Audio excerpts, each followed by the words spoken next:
तो दोस्तों next episode में वांग जो है वो अच्छी तरह से बचाने वाला है जाओ की। जो वांग से पंगा लेकर उसने इतनी बड़ी गलती कर दी ना, उसकी सजा उसको नेक्स्ट एपिसोड में मिलने वाली है। तो उसी के हम यहाँ पर प्रीव्यू को एक्सप्लेन करने वाले हैं। तो जैसा कि अभी तक के हमने यहाँ पर देखा था, वांग को यहाँ पर ट्रू डिसाइपल के बारे में पता चला था कि वो बनने के बाद कितने सारे बेनिफिट मिल सकते हैं। पर जाओ यहाँ पर ये चीज नहीं चाहता था कि वांग यहाँ पर ट्रू डिसाइपल बन जाए। उसको बनना था ट्रू डिसाइपल, जबकि वो 2000 साल से इंतजार कर रहा है। इस वजह से उसने यहाँ पर वांग को एक फॉर्मेशन के अंदर ट्रैप कर दिया था, ताकि उसके अंदर से वांग बाहर ही ना निकल सके और उसके बाद वो आराम से ट्रू डिसेबल बन जाएगा। लेकिन वांग ठहरा वांगलिन, वो ऐसे कहाँ हार मानने वाले। वो तुरंत यहाँ पर खुद का ब्रेक थ्रू कर चुका था और अपनी पावर का इस्तेमाल करते हुए इनफिनिट ट्रांसफॉर्मेशन लेवल के मिड स्टेज पे पहुंचकर खुद को आजाद कर चुका था। फिर वो चला जाता है जाओ की बजाने के लिए। तो अब प्रीव्यू के हिसाब से जैसे ही उस बर्थडे पार्टी के अंदर वांग ने एंट्री मारा था, वहां पर तहलका मच चुका था। जाओ की हालत एकदम ज्यादा खराब हो जाती। जितने भी लोग वहां पर मौजूद थे वो ये देखकर कहने लग जाते हैं कि आखिर ये बंदा है कौन। इसका ऑरा तो देखो कितना ज्यादा स्ट्रांग हो रहा है। ऐसा लगता है कि हमें उस बैटल का भी इंतजार नहीं करना पड़ेगा, यहीं पर हमें एक कमाल का बैटल देखने मिल जाएगा। इसलिए सारे के सारे लोग एक्साइटमेंट के साथ वांग और जाओ को देखने लग गए थे कि इनके बीच में कैसा बैटल होता है। वांग यहाँ पर वो जाओ से कहने लग जाता है कि तूने ना मुझे इतना परेशान किया कि अगर अब मैंने यहाँ पर आज तेरी जान नहीं ली ना, तो मेरे दिल को सुकून नहीं मिलने वाला है। इसलिए आज तू मरेगा, बहुत बुरी मौत मारूंगा। तो वांग तुरंत यहाँ पर सबसे पहला जो अटैक करने वाला था वो करने वाला था अपने इमॉर्टल स्वॉर्ड की मदद से। तो वो इमॉर्टल स्वॉर्ड घसीट कर देकर मार देता है उसे जाओ की तरफ। लेकिन ये अटैक लगने से पहले वो जो दूसरा बंदा था जो जाओ के चेले वेरे थे, वो लोग वहां पर आकर पहुंच जाते हैं और यहाँ पर वांग के अटैक को रोकने की कोशिश कर रहे थे। लेकिन वांग का दिमाग सनका हुआ था, वो यहाँ पर बिल्कुल भी नहीं रुकने वाला था। उसको बाकियों से कोई मतलब नहीं है, उसके नजर में था सिर्फ जाओ। तो बाकियों को तो ऐसा चूंटी और कीड़े मकोड़े की तरह उठा उठा कर फेंकता है कि उसकी कोई हद नहीं थी। सबकी धज्जियां उड़ा कर रख दी थी। ये देखकर जाओ जो था उसकी आंखों में डर साफ देखा जा सकता था। उसका दिल अंदर से ऐसा धड़क रहा होता है कि मानो फटकर बाहर आ जाएगा। उसको पता था कि उसने कुल्हाड़ी पे पैर रख दिया है, अब उसका पैर कटना ही है। तो वो यहाँ पर वांग से कहने लग जाता है कि देख, अगर तूने मुझे यहाँ पर मारा ना तो मास्टर तियान जो है वो तुझे नहीं छोड़ेंगे। हो सकता है कि तुझे इस पूरे प्लैनेट से बाहर निकाल कर फेंक दिया जाए तेरे इस अपराध की वजह से, इसलिए तू मुझे नहीं मार सकता। तो वांग कहने लग जाता है कि मेरी इज्जत से ज्यादा ना मुझे कुछ भी फर्क नहीं पड़ता। भाड़ में गई जो भी पोजीशन मुझे मिलने वाली, मुझे उससे फर्क नहीं पड़ता, लेकिन मैं तुझे जान से मार डालूंगा, तू मरेगा। तो वांग यहाँ पर दोबारा से अपनी पावर का इस्तेमाल करते हुए जाओ के साथ फाइट करने लग गया था। दोनों के बीच में एक कमाल का बैटल होता है। वो दोनों अपनी पावर का इस्तेमाल करते हुए एक दूसरे के साथ फाइट करते हैं। लेकिन जाओ यहाँ पर जाहिर सी बात थी वांग के सामने टिक ही नहीं पा रहा था। बहुत मारता है वांग उसको और मार मार कर उसने उसकी पूरी धज्जियां उड़ा कर रख दी थी। अपना हर अटैक यहाँ पर जाओ इस्तेमाल कर चुका था, लेकिन जितने भी वो अटैक का इस्तेमाल करता, कोई भी अटैक उसके कारगर साबित नहीं हो रहे थे। उसको समझ आ चुका था कि नहीं, मैं यहाँ पर नॉर्मल अटैक करके इस फाइट को नहीं जीत सकता। ये मुझे पक्का जान से मार डालेगा। मुझे कुछ ऐसा करना होगा जिसके बारे में किसी ने भी ना सोचा हो। वो यहाँ पर वांग से कहने लग जाता है कि वांगलिन, अभी जो मैं अटैक करने वाला हूँ ना, इसको मैंने बचा कर रखा था उस बैटल के लिए जो होगा ट्रू डिसेबल बनने का। लेकिन तूने मुझे मजबूर किया है यहाँ पर उस अटैक का इस्तेमाल करने के लिए, इसलिए तू बच कर रहना। यहाँ पर मैं उस बैटल को शुरू होने से पहले ही तेरी जान ले लेने वाला हूँ।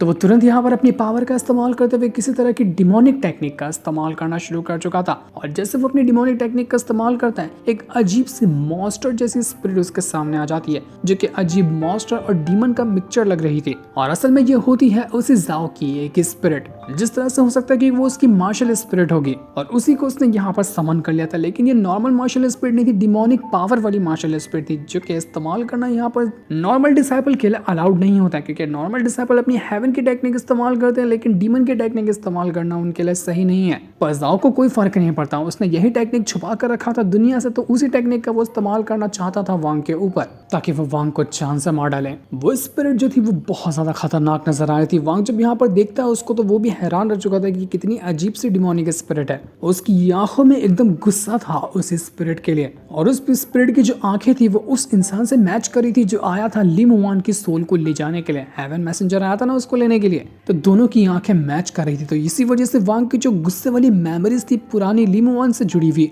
वो ट्रिगर हो जाती है। और फिर होना क्या था, वांग यहाँ पर पूरी तरह से भड़क चुका था। वो पुराना हिसाब किताब भी अपना गुस्से को एक साथ जोड़ लेता है, इस वजह से वो और ज्यादा स्ट्रॉन्ग नजर आने लग गया था। और अब तो वो यहाँ पर डिसाइड कर लेता है कि वो इस स्पिरिट को भी फाड़ कर रख देगा और उसके बाद वो जान से मार देगा उस जाओ को। उनका जो बैटल था वो यहाँ पर काफी कमाल के तरीके से शुरू हो चुका था। दोनों एक दूसरे की जान के दुश्मन थे। वो स्पिरिट भी यहाँ पर वांग को जान से मारना चाहती थी और वांग तो यहाँ पर उस स्पिरिट के साथ साथ जाओ को भी मारने वाला था। लेकिन इस फाइट में आखिर कौन जीतेगा? क्या वांग यहाँ पर सच में उस जाओ को जान से ही मार डालेगा या फिर कुछ तो ऐसा होगा जिस वजह से जाओ की जान बच जाएगी? ये हमें क्लियर तरीके से पता चलने वाला है नेक्स्ट एपिसोड के अंदर, जो कि रिलीज होगा संडे को। लेकिन इस फाइट ने जितने भी वहां पर लोग बैठे थे उनका तो मस्त वाला एंटरटेनमेंट करवा ही दिया था।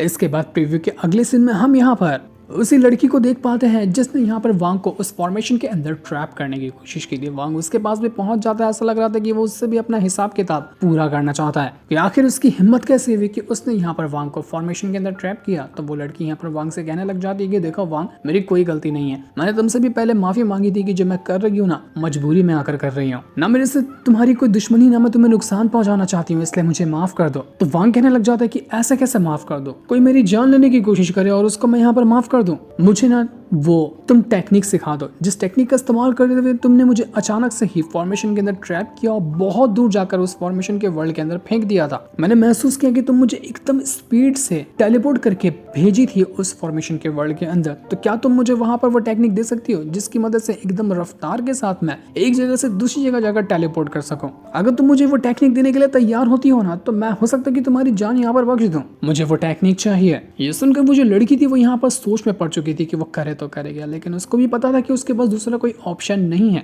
वांग की बात मानने के अलावा। तो वो यहाँ पर अपना एक जेड बाहर निकालती है। उसी जेड के अंदर वो टेक्निक मौजूद थी टेलीपोर्ट वाली। अगर वांग यहाँ पर इस टेक्निक को सीख लेता है तो वो जितना स्पीड से चाहे बहुत सारी जगह को एक सेकंड के अंदर ट्रैवल कर पाएगा। एक जगह से टेलीपोर्ट होगा, बिजली की रफ्तार के साथ दूसरी जगह पर जाएगा और वहां जाकर खड़ा हो जाएगा।